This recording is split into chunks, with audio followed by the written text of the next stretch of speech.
Selamat siang, yang terhormat para pemegang saham, analis maupun wartawan, baik yang hadir di sini maupun yang mengikuti acara public expose ini melalui aplikasi Zoom. Berikut adalah akan saya sampaikan secara singkat mengenai perkembangan terakhir dari perseroan.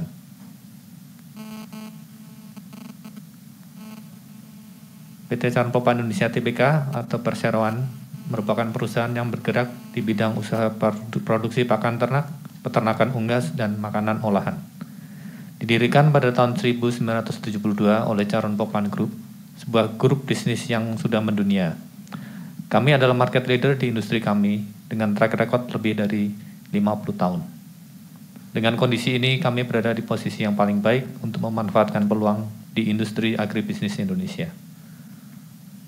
Perseroan telah mencatatkan seluruh sahamnya di Bursa Efek Indonesia sejak tahun 1991 dan hingga kini 55,5% sahamnya dimiliki oleh PT Carnpopa Indonesia Group yang merupakan representasi dari Carnpopa Group.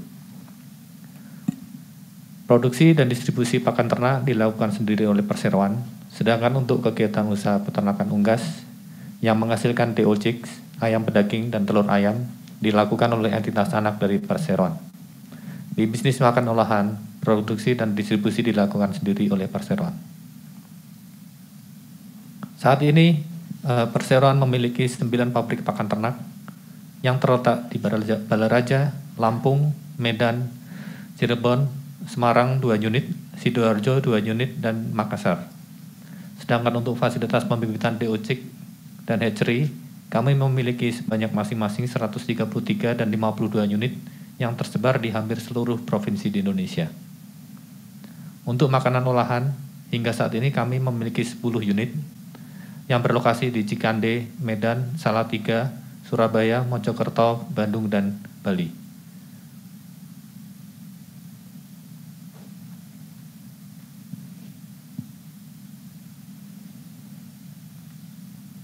Secara garis besar, terdapat 3 bagian besar dari proses bisnis kami.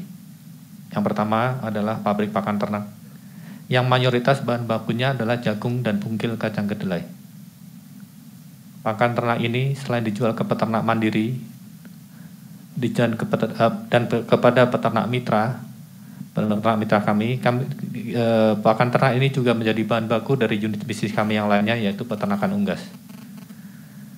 Bisnis kedua adalah peternakan unggas, di mana terdiri dari 3 bagian besar. Yang pertama adalah grandparent stock farm, yang hasilnya adalah DO Chick dari parent stock. Bagian kedua adalah parent stock farm, di mana DO Chick parent stock akan menjadi input, sedangkan output yang dihasilkan oleh adalah DO Chick final stock, baik untuk ayam pedaging ataupun ayam petelur. Selain dijual ke peternak mandiri, DO Chick final stock kami juga menjadi input dari bagian ketiga dari bisnis peternakan unggas, yaitu commercial farm, baik yang kami miliki sendiri maupun melalui program kemitraan dengan peternak plasma. Output dari commercial farm ini adalah ayam pedaging dan telur ayam, yang mana akan dijual langsung kepada konsumen akhir. Bisnis ketiga adalah pengolahan makanan, yang mana sebagian ayam pedaging yang dihasilkan oleh bisnis peternakan unggas akan menjadi bagian baku utama dan diolah menjadi makanan siap saji dengan berbagai macam varian, seperti nuggets, karage, spicy wings, sosis, hingga produk terbaru yaitu ready to eat, yang menawarkan berbagai macam cita rasa.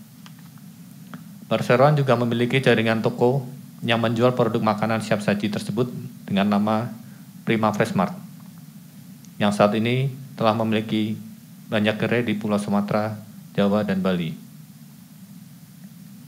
Selanjutnya saya akan sampaikan beberapa highlight mengenai kondisi keuangan terakhir dari Perseroan. Di tengah pandemi yang masih berimbas kepada perekonomian, penjualan di tahun 2021 mencapai 51,7 triliun atau naik 21,6% dari tahun 2020. Namun, seiring dengan kenaikan harga bahan baku, gross profit tahun 2021 justru menurun 1,4% menjadi 8,1 triliun. Gross profit margin juga mengalami penurunan dari 19,4% jadi 15,7%. Tidak hanya gross profit margin saja, operating income tahun 2021 juga mengalami penurunan sebesar 4% menjadi 4,9 triliun. Akibatnya laba bersih di tahun 2021 turun 5,9% dari 3,8 triliun menjadi 3,6 triliun. Secara konsolidasi, di tahun 2021, 56% penjualan perseroan berasal dari peternakan unggas, 28% merupakan penjualan dari pakan ternak, dan makanan olahan tercatat memberikan kontribusi sebesar 13%. Penjualan pakan ternak di tahun 2021 mencapai 14,3 triliun atau meningkat sebesar 0,2% dibandingkan tahun 2020. Di segmen peternakan unggas, terjadi peningkatan penjualan yang cukup signifikan, yaitu sebesar 37,1% menjadi 29 triliun dibandingkan tahun sebelumnya. Untuk penjualan makanan olahan, terjadi peningkatan sebesar 23,9% menjadi 6,9 triliun. Total aset perseroan per 31 Desember 2021 mencapai 35,4 triliun, sedangkan total kewajiban dan ekuitas hingga 31 Desember 2021 masing-masing tercatat 10,3 triliun dan 25,2 triliun. Dari angka ini, dapat dilihat bahwa total aset yang meningkat dari tahun ke tahun dengan total kewajiban yang relatif stabil, memberikan kesimpulan bahwa perseroan memiliki struktur pemodalan yang solid. Demikian presentasi singkat mengenai kondisi perseroan, dan selanjutnya saya kembalikan ke MC.